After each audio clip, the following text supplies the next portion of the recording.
এখন আমার যে সিচুয়েশনটা, সেটাতে আমি হাসবো না কাঁদবো না মাথা চাপড়াবো আমি জানি না। তো যেমনটা আগেই বলেছিলাম যে আমাদের বাড়ি যাওয়ার ডঙ্কা আবারও বেজে উঠেছে।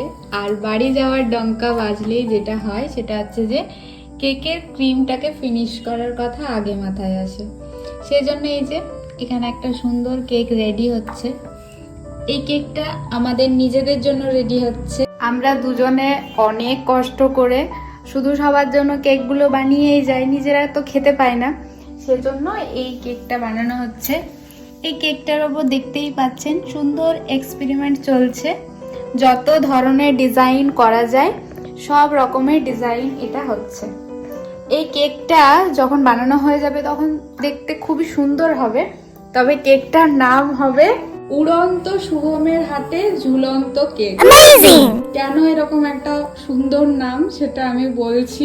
আমকোট করার পর কেকটা ফ্রিজের মধ্যে ছিল, সেটাকে বের করে আনার সময় এর মধ্যে পা লেগে, এটা তো যাই হোক, এর অবস্থা এই হয়ে গেছে।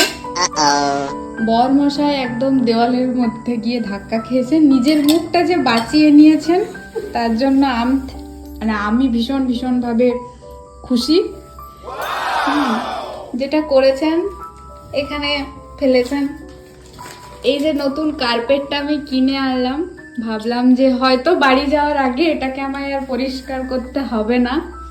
যদিও অনেকক্ষণ আগে থেকে এই কার্পেটের ওপর অত্যাচার চলছে, আমি দেখছিলাম যে শেষ পর্যন্ত কি হয়, কিন্তু এত বড় সারপ্রাইজ পাবো আমি ভাবিনি। দেখি একটু বাঁ দিকে ঘোরো তো, বাঁ দিকে এই যে কি হয়েছে? প্লিজ। কি হয়েছে? মাথার মধ্যে কেক মেখে একদম যাকে বলে রিয়েল বেকার। মানে একজন আর্টিস্টের পরিচয় যদি এটা হয় যে সে যখন পেন্টিং করবে তার হাতে মুখে গায়ে গটায় কালি লেগে থাকবে, তো একজন আদর্শবান বেকারেরও এটাই পরিচয় হবে যখন সে কেক বানাবে তার গায়ে মুখে কার্পেটে ফ্লোরে চারিদিকে হচ্ছে যে ক্রিম লেগে থাকবে। এটা যদি না হয় তাহলে আর সে কেমন বেকার বলুন? তো এমনটা না হলে সে হচ্ছে একদম বেকার। ওকে, তো যেটা হয়েছিল সেটা হচ্ছে যে একদম বাটিটা উড়ে গিয়ে এখানে পড়লো। এই যে এই ফোনটার ওপর ও জামা পরেছিল, তাই ওর জামাতে পুরো ক্রিম লেগে গেছিল। জামা এখন ধুয়ে শুকোচ্ছে। আর এই কেকটা এখান থেকে এই অবধি বেরিয়ে চলে এসেছিল।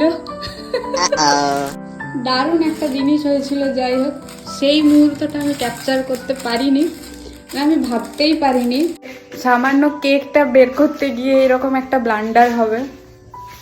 মানে শুভম যখনই নিজের থেকে কেক বানাই সবটা নিজে করে, আজকে ও সব কিছুই নিজে করেছে।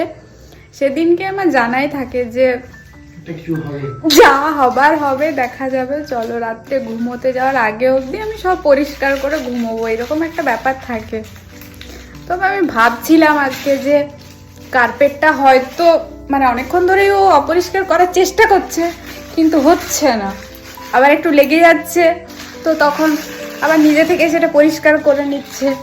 তো আমি ভাবছিলাম যে হয়তো আজকে চেষ্টা করবে যে না কার্পেটটা আমি পরিষ্কারই রাখবো, ওটা আর বাড়ি যাওয়ার আগে আমার বউকে দিয়ে আমি অতটা আর খাটাবো না যে ওটাও পরিষ্কার করতে হবে।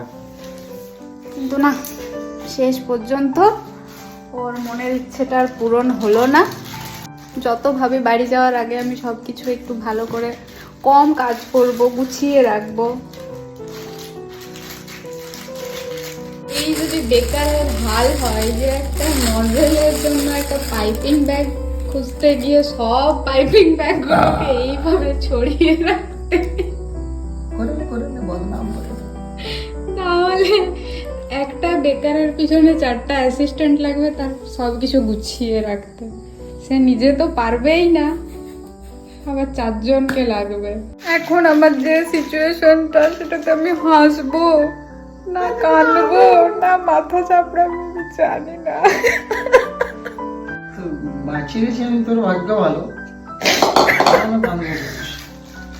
এটা একটা প্লাস পয়েন্ট যে শুভম নিজের নাকটা বাঁচিয়ে নিয়েছে, নইলে এখানে বসে বসে হয়তো আমি এখন হাসতাম না, আমাকে কি না কি করে ওকে এখন হসপিটাল নিয়ে যেতে হতো।